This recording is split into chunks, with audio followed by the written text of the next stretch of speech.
Hello students, welcome to core classes. Students CHE06 के हमने last video में first 5 question किए थे।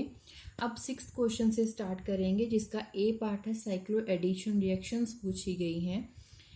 कार्बीन जनरेटेड बाय फोटोलिटिक, अगर फोटोलिसिस करते हैं डाईएज़ोमीथेन की, तो क्या होता है कि with cis 2 butane it is not stereospecific. इसे एक्सप्लेन करना है। तो सबसे पहले फोटोलिसिस रिएक्शंस को आप बनाएं। फोटोलिसिस रिएक्शन में जिसमें सिंगलेट मिथिलीन पहले बना और उसके बाद सिस रिएक्टेंट के साथ रिएक्ट करेंगे तो अडक्ट बनेगा।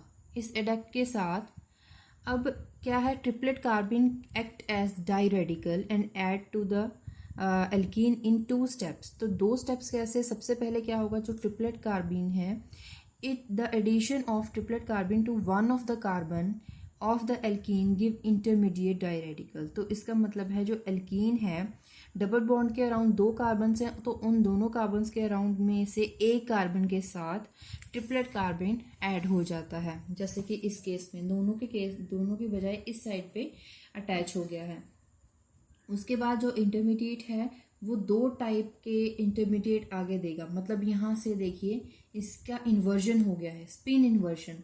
तो दोनों स्पिन देखिए यहाँ पे पैरेलल दिखाई दे रही है आपको। ये देखिए इन्वर्जन, स्पिन का इन्वर्जन होने के बाद कोलैप्स, जो रिएक्शन है वो कोलैप्स के थ्रू प्रोडक्ट देती है।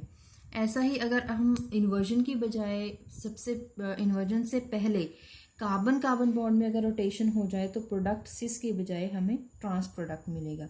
तो दोनों में डिफरेंस ये है कि अगर स्पिन इन्वर्जन सिंपली करवा दी जाए और हमें प्रोडक्ट मिलेगा सिस, अगर हम रोटेशन करवा दें about carbon carbon single bond, उसके बाद स्पिन इन्वर्जन करवाते हैं तो हमें ट्रांस प्रोडक्ट मिलता है। नेक्स्ट क्वेश्चन है बी पार्ट, इसका कुछ रिएक्शंस दी गई हैं, उसे कंप्लीट करना है। तो एल्काइलेशन है सबसे पहले। दूसरी रिएक्शन में भी फिनोल की एल्काइलेशन जिसमें सैलिसिलएल्डिहाइड बनता है। अमाइड अमोनिया के साथ रिएक्शन है और टोलुइडीन बनेगा। 2 तरीके, 2 फॉर्म में, पैरा प्रोडक्ट भी मिल सकता है, मेटा प्रोडक्ट भी। डाइजोनियम क्लोराइड क्यूप्रस क्लोराइड के साथ रिएक्शन जिसमें क्लोरीनेशन हो जाती है, एंड में जो प्रोडक्ट मिलता है वो क्लोरोबेंजीन मिलता है।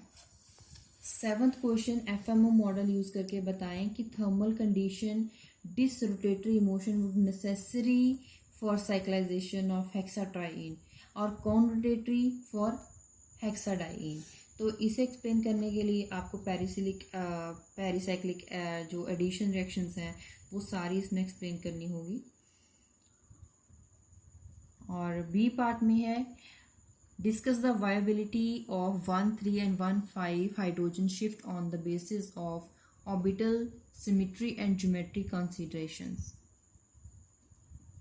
तो 1,3 हाइड्रोजन शिफ्ट, इसके बाद 1,5। नेक्स्ट क्वेश्चन है 8th क्वेश्चन, जिसका पार्ट फर्स्ट है how are energies of excited molecules from triplet state dissipated. Triplet state से डिसिपेशन हो जाती है जब लॉन्स्की डायग्राम बना के उसके हिसाब से आपको समझाना है। तो सबसे पहले आप नोट डाउन कर लीजिए कुछ पॉइंट्स हैं, उसके बाद डायग्राम बनाएं। तो डायग्राम को देख के आप डायग्राम में जो भी लिखे हुए हैं कंपोनेंट्स, उन सभी टर्म्स को 1 बाय 1 एक्सप्लेन करा हुआ है पॉइंट्स बना के। T1 क्या है वो आपको डायग्राम में मिल जाएंगे, सारे के सारे point, singlet state, triplet state, जो भी एक्सेप्टर्स बनाए गए हैं वो सारे डायग्राम से क्लियर हो जाएंगे। इसकी डायग्राम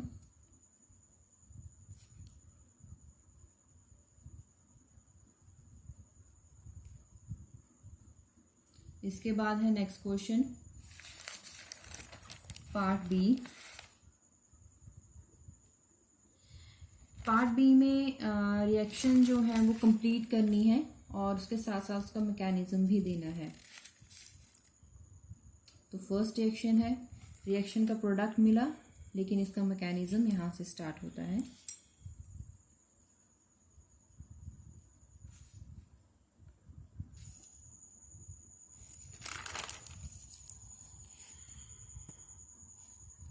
मैकेनिज्म जो है वो सिंगलेट ट्रिपलेट दोनों में डिफरेंट मिलेगा। एक साइड में एक तरफ स्टेबल होगा, दूसरी तरफ लेस स्टेबल होगा। 9th question, take a suitable example, discuss the role of protecting group in organic synthesis.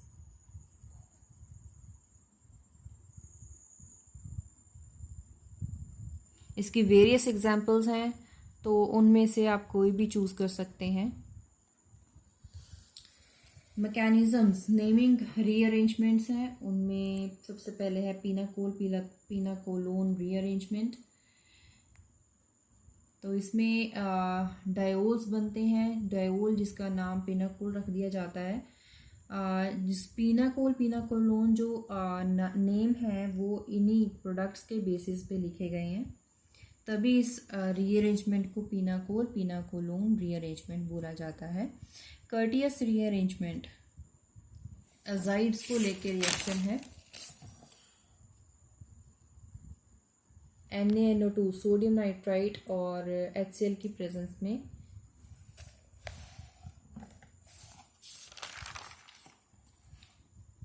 इसके कुछ पॉइंट्स नोट डाउन कीजिए, लिखने के बाद ही आप रिएक्शन लिखें उसका मैकेनिज्म।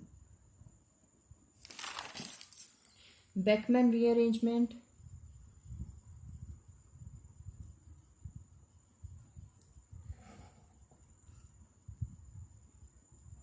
बेयर-विलिजर रीअरेंजमेंट,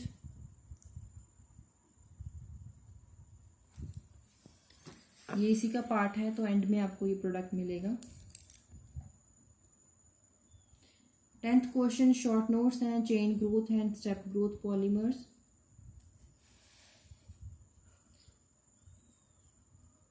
आपकी बुक में जो लास्ट चैप्टर है वहाँ पे आपको ये सारे टॉपिक्स मिल जाएंगे। Cleansing action of soap, acid and basic dyes with example. Example simply लिख सकते हैं या उसका स्ट्रक्चर बनाएं, लेकिन अच्छा रहेगा अगर आप उसका स्ट्रक्चर भी बना देंगे। और लास्ट है एनाल्जेसिक्स,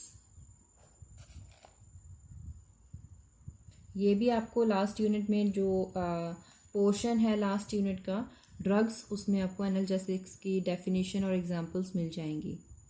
तो इसी के साथ पूरा CHE06 कंप्लीट हो गया है। 10 क्वेश्चन थे उसके वेरियस सब पार्ट से, तो सारा जो CHE06 है वो कंप्लीट हो चुका है असाइनमेंट। तो आप जल्दी से जल्दी इसको नोट डाउन करना स्टार्ट कर दें। अगर आपको इसकी PDF भी चाहिए तो आप हमारे साथ कांटेक्ट कर सकते हैं और आपको PDF मिल जाएगी। और अगर आपके लिए चैनल हेल्पफुल है और वीडियो आपकी मदद करती है, आपका टाइम सेव करती है, तो इस वीडियो को लाइक ज़रूर कीजिए और अपने क्लासमेट्स के साथ ज़्यादा से ज़्यादा शेयर करें। और बाकी अगर आपको कोई और रिक्वायरमेंट है, आप और किस कोर्स कोड के लिए हम पहले वीडियो बनाएं, तो वो ज़रूर हमें कमेंट बॉक्स में बताते रहें। देखते रहिए channel core classes. Thank you.